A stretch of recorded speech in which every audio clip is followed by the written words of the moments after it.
Bonjour, bienvenue sur La Voie de Passage pour ce nouvel enregistrement avec Odile, Catherine et moi. Euh, N'hésitez pas à vous inscrire à notre chaîne et appuyer sur la petite cloche pour être informé de nos nouveaux enregistrements. Et puis, si notre enregistrement d'aujourd'hui vous plaît, vous intéresse, n'hésitez pas à mettre un petit pouce en l'air. Bien, donc, nos échanges hors enregistrement avec Odile et Catherine s'orientaient ce matin sur la notion d'acceptation, sur cette notion d'acceptation d'une situation. Et on commençait déjà à débattre, à échanger sur cette notion même de qu'est-ce que ça veut dire d'accepter et accepter quoi? De quoi parle-t-on réellement quand on parle d'acceptation dans la situation que nous vivons actuellement?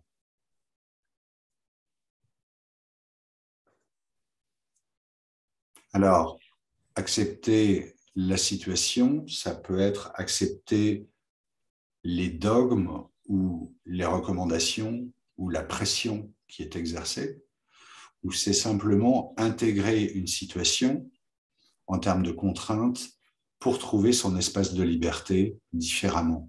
Il peut y avoir différentes approches du mot acceptation. En tous les cas, moi, quand j'entends acceptation, ce que ça évoque, c'est de ne pas être contre. Et ça ne veut pas dire qu'on est d'accord, ça veut simplement dire qu'on va choisir pour soi-même ce qui est juste. Et ça ne nécessite pas forcément de générer des énergies antagonistes pour trouver un espace où on est juste avec soi-même. Est-ce que ça vous évoque quelque chose? Oui, oui, ce que ça évoque, c'est que ce qui précède peut-être l'acceptation, c'est le constat dans ce que tu dis. Et Denis, c'est qu'on fait le constat de quelque chose. Et pour moi, enfin, l'autre aspect de l'acceptation euh, qui est pour moi nécessaire, c'est-à-dire que je nommerais même la première étape du mouvement de vie, c'est l'acceptation des effets de la situation dans le corps, ou dans tout notre ressenti, en fait.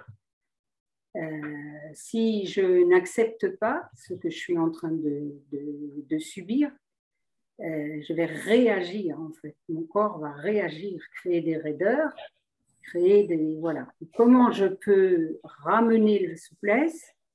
C'est l'acceptation des effets.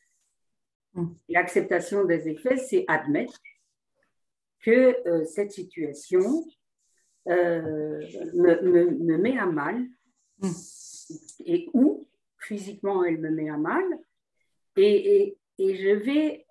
L'acceptation, c'est de m'occuper en fait de l'endroit qui va mal, de le rendre fluide, de faire taire la, la raison des choses, par exemple, ou toute l'argumentation qui m'arrive dans la tête, la faire taire, cette argumentation, pour me soigner quelque part, pour soigner cet effet négatif à l'intérieur de mon corps. Et puis, quand il y a une pleine acceptation, l'effet que ça peut produire, c'est que ça crée une voie de passage qui n'est pas là sans l'acceptation. Voilà. J'ai envie de dire, à la suite de ce que tu viens de dire, Dominique, qui est très... voilà, qui nous met vraiment dans le bain de ce qu'est l'acceptation. Accepter des choses, être obligé de, et ça nous contrarie. C'est pas quelque chose qu'on voit bien en ce moment. Mais est-ce que je peux faire sans cela ou est-ce que je ne peux pas faire sans cela?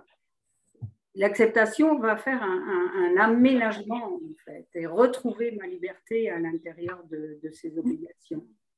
Et c'est ça que j'aime dans l'acceptation. c'est d'être, c'est de me redevenir libre, redevenir, retrouver comment je peux passer sans commenter et sans surtout stabilo-bosser toutes ces obligations qui nous sont imposées, parce que c'est vrai que c'est imposé, mais dès lors où on se dit, bah oui, mais c'est imposé, donc je ne peux pas y aller, c'est pas possible en fait. Ça rend la chose pas possible. Et le seul issue pour moi, c'est l'acceptation. C'est l'acceptation à l'intérieur de moi que je suis dans cette situation et que ça me provoque ça et que je vais m'aménager pour trouver un peu de confort. Est-ce qu'on n'est pas en train, là aussi, de parler, quoi qu'il en soit, de la notion de temps, d'une notion de processus, c'est-à-dire à partir du moment où un nouveau contexte se présente, avec ses contraintes, ses obligations ou ses empêchements, de dire là, c'est aussi à chaque seconde une opportunité soi-même d'avancer avec ce qui se passe en nous et comment arriver à trouver cette voie de passage, sinon en arrivant à se donner le temps de repérer notamment c'est quelle partie de moi qui souffre, comme tu le disais, et de se donner ce temps pour ajuster et faire émerger à chaque... J'ai vraiment le sentiment que la contrainte, c'est aussi... Oui, c'est une porte d'évolution et de maturation. Une opportunité. Ouais. C'est une opportunité. Ce sujet a l'air d'être un sujet important. Depuis qu'on intervient sur YouTube, on parle de voie de passage et d'acceptation, qui est le premier mouvement. Et j'ai eu des réactions. J'ai eu des réactions par rapport à ça. On m'a dit, ah non, je ne peux pas accepter, par exemple, le vaccin, je ne l'accepte pas. Et c'est en termes d'automatisme. C'est comme s'il y avait des choses dans notre être. Ça, je ne l'accepte pas, et ça, je l'accepte. C'est probablement le cerveau reptilien qui donne les automatismes. Et c'est comme s'il y avait des combats à l'intérieur de soi, avec des valeurs. Et certaines choses, je les accepte, et certaines autres, je ne les accepte pas, quoi qu'il arrive. Et en fait, ce que nous disons tous les trois, c'est avant de décider face à une situation qui nous confronte à quelque chose qui est nouveau, ce vaccin, ce confinement, ce pass, c'est nouveau, c'est une contrainte qui est nouvelle. Et avant de se dire « je suis contre » ou « je suis pour », Odile, tu le dis très bien, Denis aussi, revenir dans notre ressenti, dans notre corps, et pas dans nos automatismes mentaux ou nerveux, et voir quels sont les effets, comment je me sens. Et si je ne suis pas à l'aise avec ce qui est en train de se passer, si même je déclenche des symptômes de maladie, parce que le confinement nous a fait déclencher beaucoup de symptômes, c'est qu'il y a quelque chose en moi qui n'est pas OK. Et la première chose à faire, c'est de voir ce qui n'est pas OK, où ça se passe, et comment je peux tranquilliser localement cette zone qui en moi est en trouble important. C'est effectivement la première chose à faire. Et plutôt que d'aller dans le combat, l'acceptation, ça n'est pas une reculade. Au contraire, c'est je me pose dans cette situation, je me pose avec tout mon être dans la situation et je me remplis de tout ce qui m'arrive, de tout ce que je ressens, et je décide personnellement comment je vais rebondir. Et ce n'est pas les automatismes de mon cerveau qui vont me faire décider si je suis contre ou pour.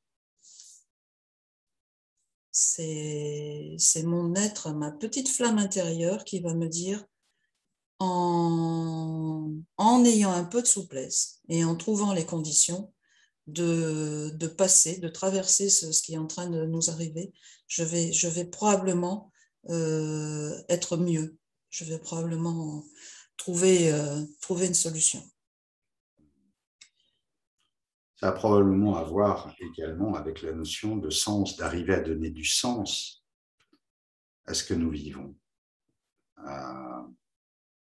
Ça a été une ressource dans bien des moments de me ramener à une conscience liée à mes croyances personnelles sur le fait que j'ai choisi d'être là maintenant.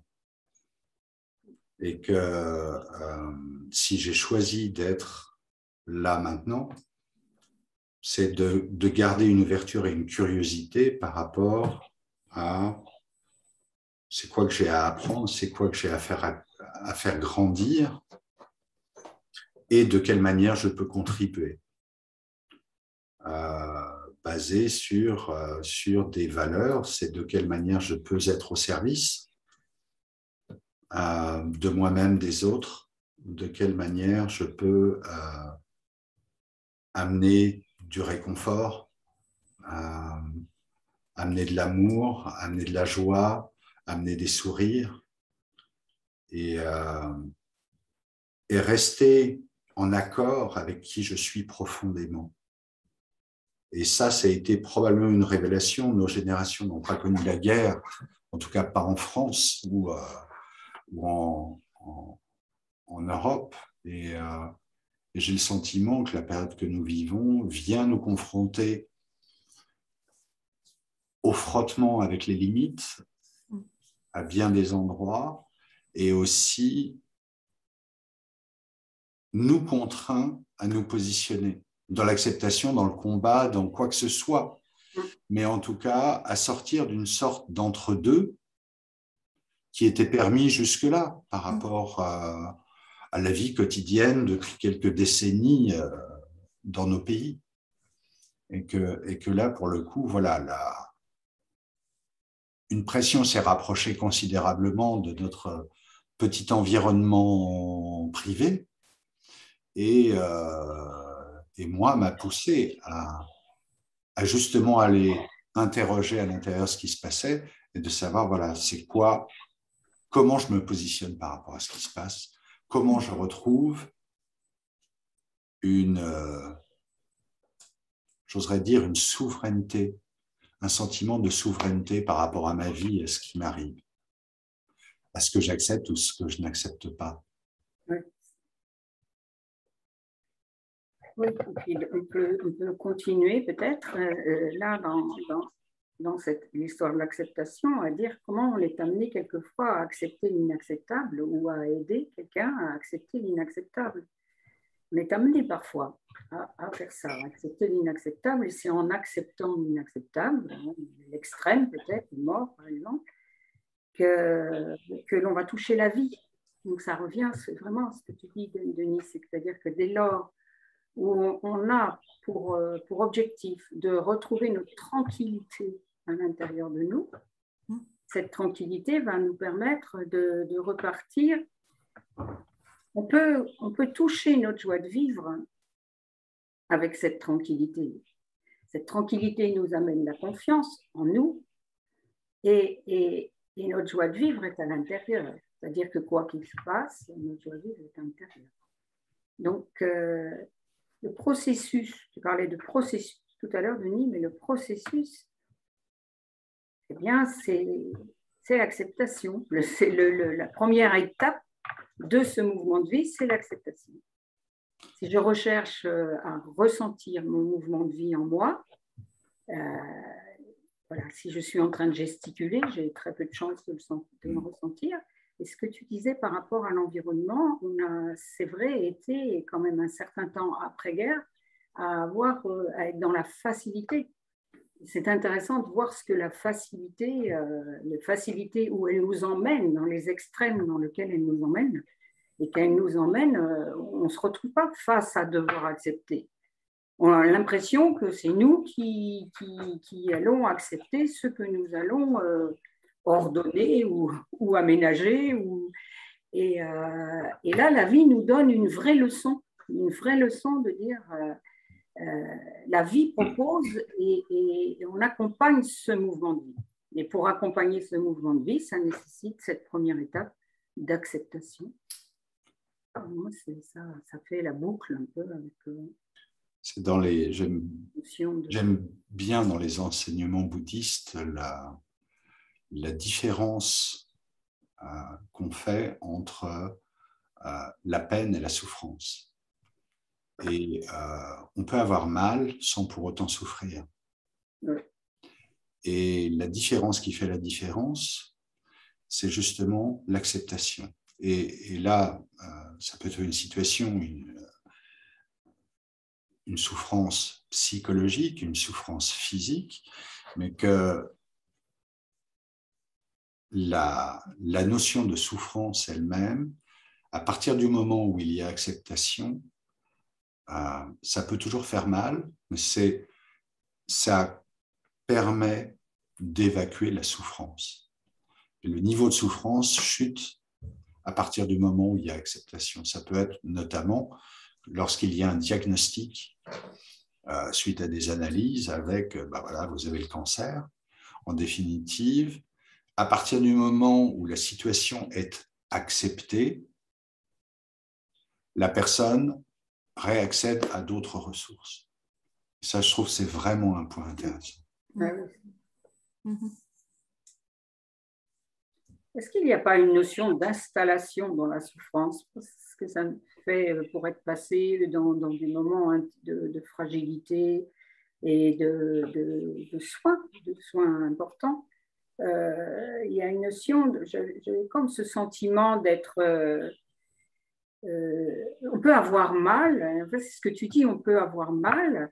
Bon, bien fait, on a mal, mais si je me centralise sur je fais un zoom sur ce mal, je l'installe en fait quelque part. Il y a vraiment une notion d'installation. Parce qu'après, une fois que la souffrance est installée, je vais la nommer, je vais la partager même en disant mais je souffre là, j'ai vraiment de la souffrance.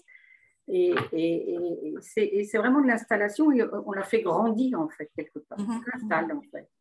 Et ça, ce processus, je l'ai vu parce que c'était pas possible pour moi de m'installer là, par exemple. Dans mon expérience, j'ai senti cette invitation par réaction, et là, de ne pas entrer, j'ai eu mal, mais je n'ai jamais souffert. J'ai traversé 2 mois de soins sans souffrir. Je pourrais le dire vraiment pour affirmer en fait, ou comment dire, valider ce que tu es en train de dire, Denis. Est-ce que pour toi, ça voulait dire justement accepter ton état? Est-ce que c'est un lien? Ah oui, la notion d'acceptation, elle était là très très forte. Moi, à un moment donné, j'ai dit, mais moi j'ai le mot acceptation en clignotant. Je l'avais en clignotant. Accepte. J'avais en clignotant, et c'est comme si c'était la vie qui me l'avait mis en clignotant, même face à la mort. Accepte. Et ça, je l'ai testé, si j'ose dire, je l'ai expérimenté. La pleine acceptation crée le passage. Elle crée le passage et là, de la mort à la vie, hein, vraiment. Et de la peine à la souffrance, ou je ne sais pas, mais en tout cas, sans l'acceptation, il y a la souffrance. C'est impossible autrement. Pour moi, d'expérience, hein, je ne parle pas dans une vérité, je parle d'expérience.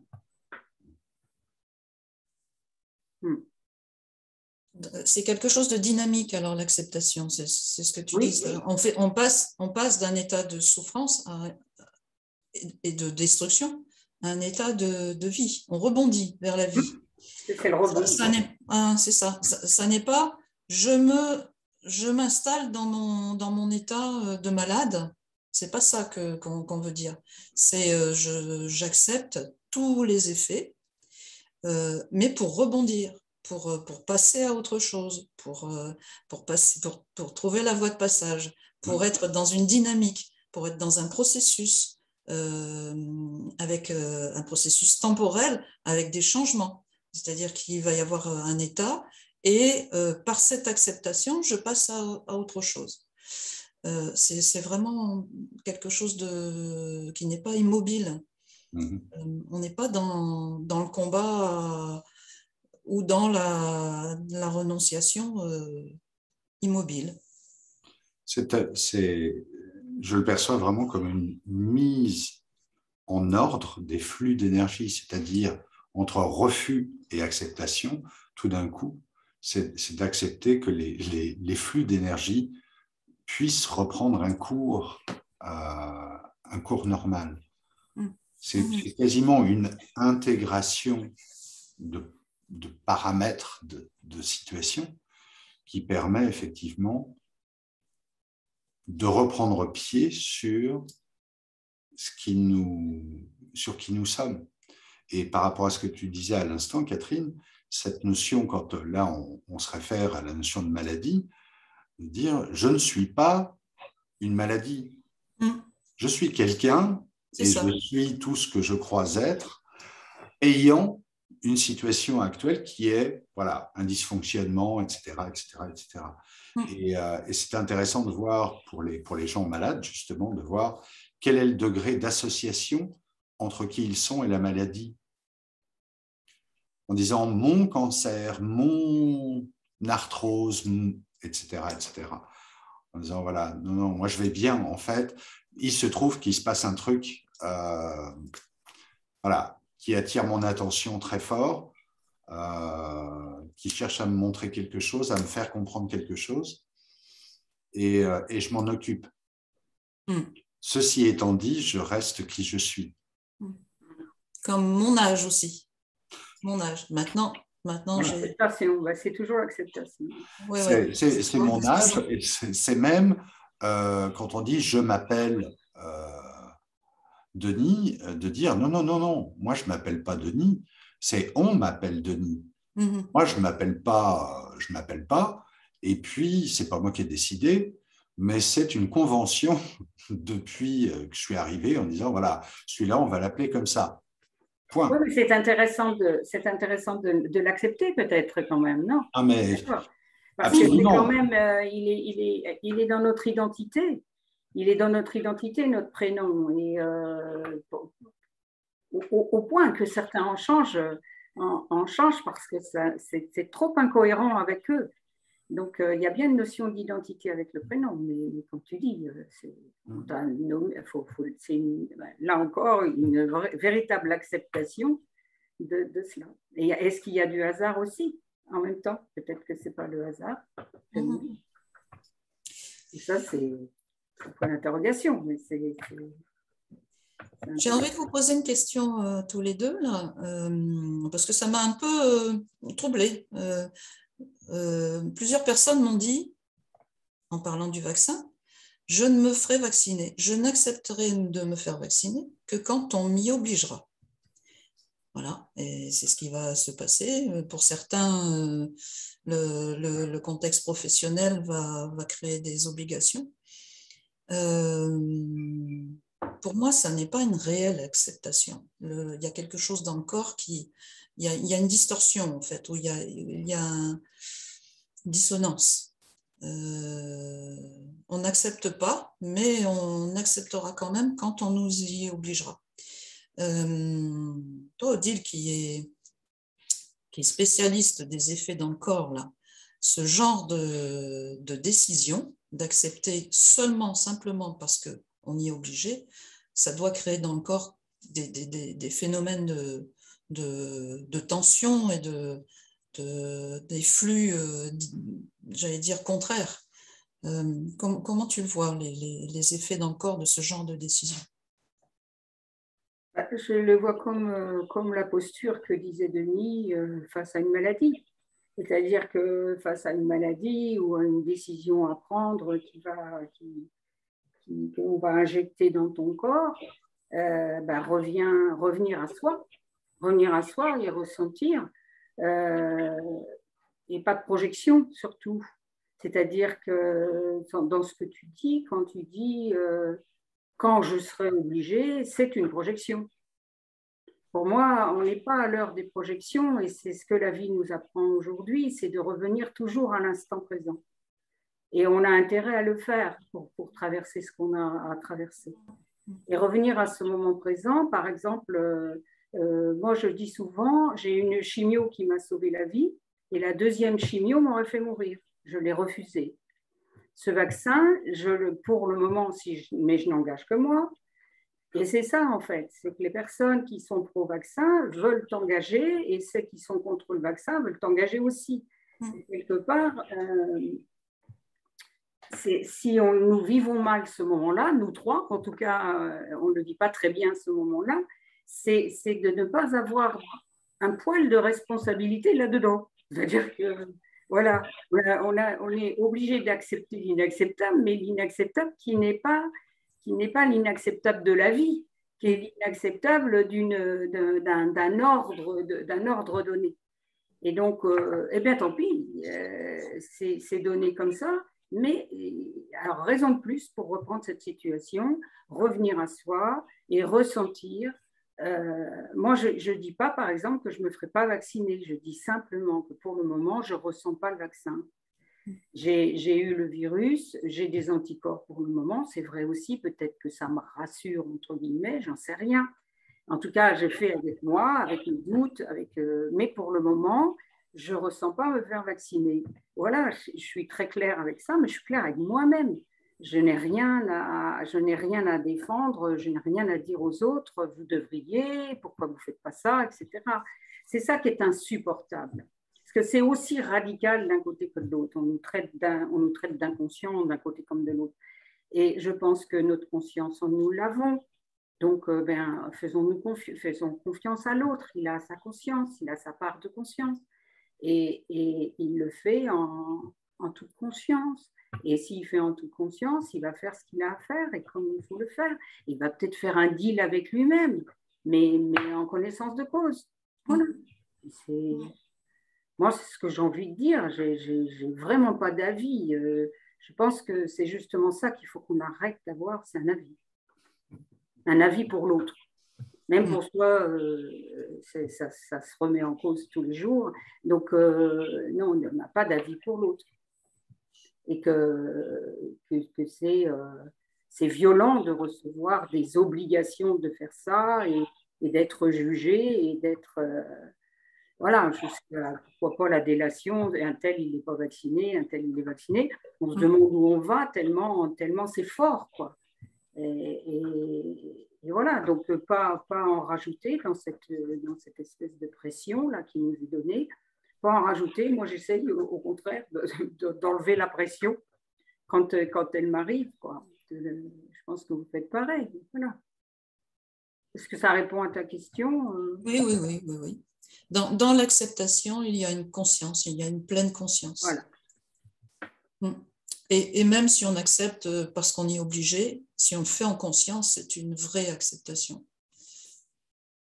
Je ne sais pas, la personne qui pose la question, elle est peut-être mal à l'aise avec elle-même pour le moment. Et ce qu'elle te demande peut-être à toi, c'est juste de peut-être l'aider à être...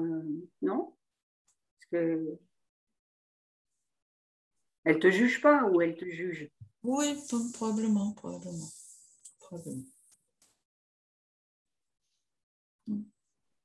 C'est sa problématique, c'est son problème. Tu peux te distancer de son problème. Après, voilà, son problème, ce n'est pas le tien.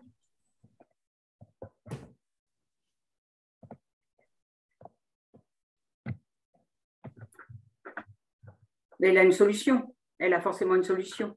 Alors là, Odile, tu parles de elle, etc., mais nos auditeurs ne savent pas de quoi on parle là. Ah non, c'est parce que si, Catherine parlait d'une personne qui l'a interrogée. Pardon, je parlais de cette personne-là. Ah oui, excuse-moi. d'accord. Je parlais de cette personne-là qui t'a interrogée, qui t'a un petit peu, là, ce que tu viens de dire à l'instant, qui te dit que... voilà, il y a une posture ou il y a une position à prendre par rapport au vaccin. C'était ça ta question? Oui, simplement notre thème qui est l'acceptation. Je voudrais simplement noter qu'une acceptation dans l'obligation, ce n'est pas une vraie acceptation. Mais si au sein d'une obligation, dans un contexte où on est obligé de faire quelque chose, si on le fait en conscience, parce que c'est ça, c'est notre décision, qu'on l'a fait, qu'on est allé dans notre ressenti et qu'on le fait en conscience, alors c'est une vraie acceptation, c'est une vraie décision. Voilà, ça me ramène directement à des expériences d'enfance. On me disait, si tu finis pas ton assiette, tu n'iras pas jouer après. En me disant, là, je suis ni dans le choix, ni dans l'acceptation. Je suis dans la contrainte. Et accepter la contrainte, c'est une chose. Accepter une situation en faisant appel à son libre arbitre et à sa conscience, c'est totalement différent. Donc, par rapport à la situation actuelle, moi, je reviens simplement à savoir qu'est-ce qui est juste pour moi. C'est juste. Ma position est juste. Je suis en accord avec moi-même. Et pour le coup, à partir de ce moment-là, moi, je trouve ça libérateur, quel que soit ce choix. Mais d'avoir cette réalité de, voilà, j'ai fait mon choix. Je n'ai pas fait le choix de l'autre, j'ai fait mon choix. Si c'est mon choix, voilà, je peux m'installer avec et être avec en paix. Et pour le coup, c'est intéressant de voir ce qui me venait sur voilà, un rapport parent-enfant dans la pression et l'imposition, et en disant, voilà, en analyse transactionnelle, on parle de la position parent-enfant ou adulte-adulte. On voit bien que dans le système dans lequel nous vivons, on n'est pas du tout dans un rapport adulte-adulte. On est dans l'imposition, dans la pression, dans la culpabilisation et dans la polarisation entre deux parties de la population, et de dire pourquoi se polariser? On n'a pas besoin d'être pour ou contre. La seule raison pour laquelle on a besoin d'être pour ou contre, c'est qu'il y a une imposition, justement. Sinon, on revient à la notion de choix personnel en son âme et conscience.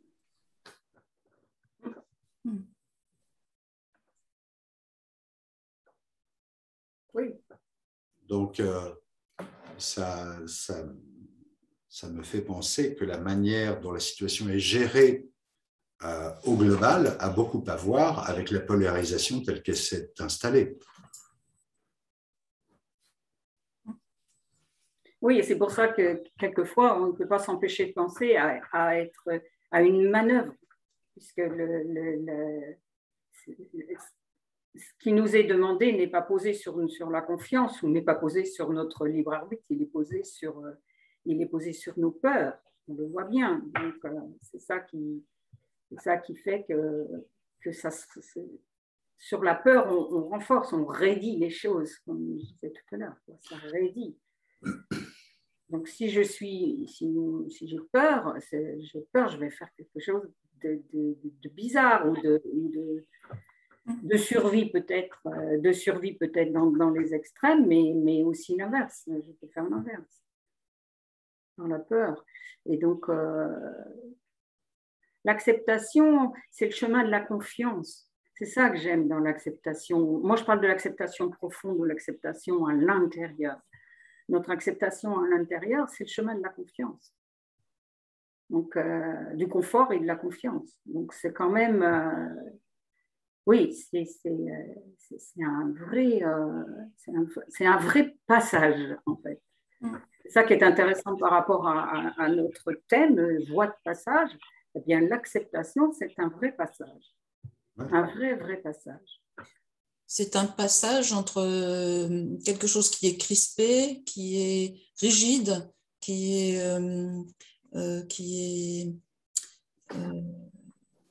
voilà, crispé, à quelque chose d'ouvert, de souple et de circulant, et qui n'est pas immobile, qui n'est pas sclérosé.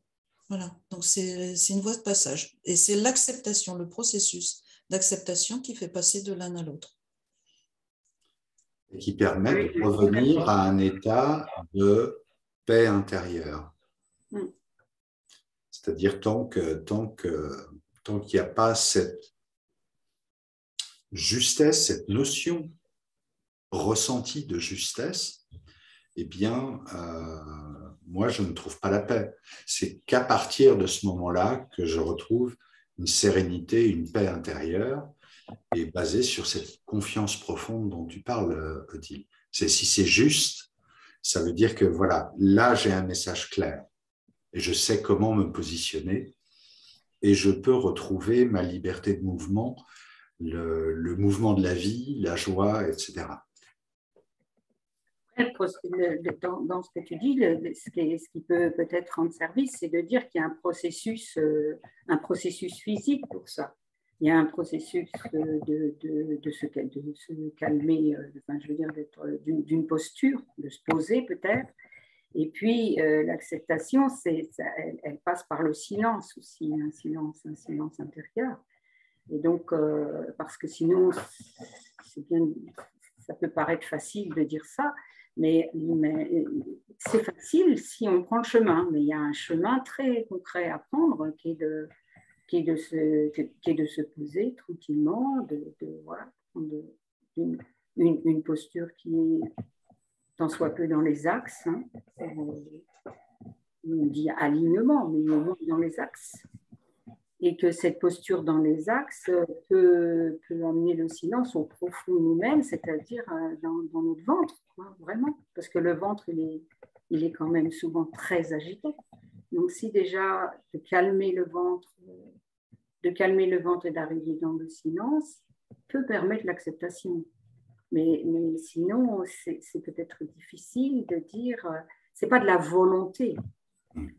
On ne peut pas être volontaire à accepter. On ne peut que faire ce choix. Le choix, ce n'est pas la volonté, c'est différent. Par contre, le non-choix, c'est le choix de l'autre, comme tu disais très bien tout à l'heure. Donc, je trouve intéressant que dans ce que nous disons à tous, voilà, on puisse dire que c'est accessible. Moi, c'est toujours très important que les choses soient accessibles. Parce que ça peut paraître philosophique, ce que l'on dit, mais en fait, nous avons à cœur de vous donner quelque chose d'accessible. Et cette première étape du mouvement, qui est l'acceptation, c'est accessible de l'installer dans son rythme de vie. C'est accessible, possible.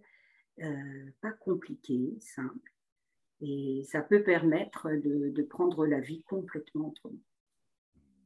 Parce qu'on est amené à accepter à longueur de temps, hein, quand même. Une dernière chose que tu voudrais ajouter, Catherine? Oui, j'allais juste compléter, et c'est facile de ressentir quand on est dans l'acceptation ou quand on n'y est pas. Quand on y est, il y a quelque chose de souple et presque de savoureux qui est là, dans le corps, dans le ventre, dans la colonne vertébrale. On ressent très très bien la différence entre je suis bloqué ou j'accepte. Ça se ressent. Et on peut le faire en intériorisation, mais aussi dans la vie courante. Et je dirais, pour avoir pratiqué certains arts martiaux, précisément, c'est mettre sa conscience dans son corps pour repérer à quel endroit il y a des tensions ou des résistances. Et qu'on ne pratique pas un art martial dans la résistance ou la tension, ça ne fonctionne pas. Et donc, effectivement, la simple introspection de dire, voilà, est-ce qu'il y a des tensions? Si oui, à quel endroit? Et qu'est-ce qu'elles me disent, ces tensions? Donc, c'est vraiment de faire une équipe gagnante entre notre esprit et notre corps, notre véhicule, pour prendre la bonne information et arriver arriver à être dans une action positive pour soi-même plutôt que dans la réaction comme on l'a évoqué tout à l'heure. En tout cas, merci beaucoup à toutes les deux encore une fois. Merci aux personnes qui nous ont écoutés. N'hésitez pas à nous laisser des commentaires, à nous poser des questions. Et puis, nous répondrons à vos questions dans la prochaine émission. Merci, plein de bonnes choses à vous tous. Au revoir. Bonne journée. Et bonne semaine.